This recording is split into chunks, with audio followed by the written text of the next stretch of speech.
আল্লাহর কথা মানুষের পরিবর্তনের জন্য। এই কোরআনের কথাগুলো আমাদের জিন্দেগি বদলাবার জন্য। মসজিদে জুমার নামাজে প্রত্যেক জুমায় বয়ান হয়।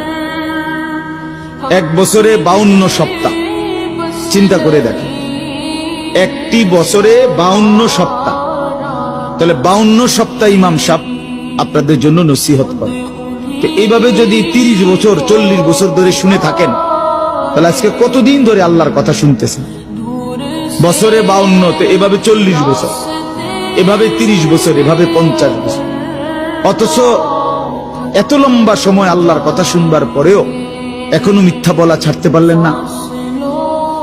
এত লম্বা সময় আল্লাহর কথা বলা শুনবার পরেও বিড়ি সিগারেট খাওয়ার অভ্যাসটা ছাড়তে পারলেন না।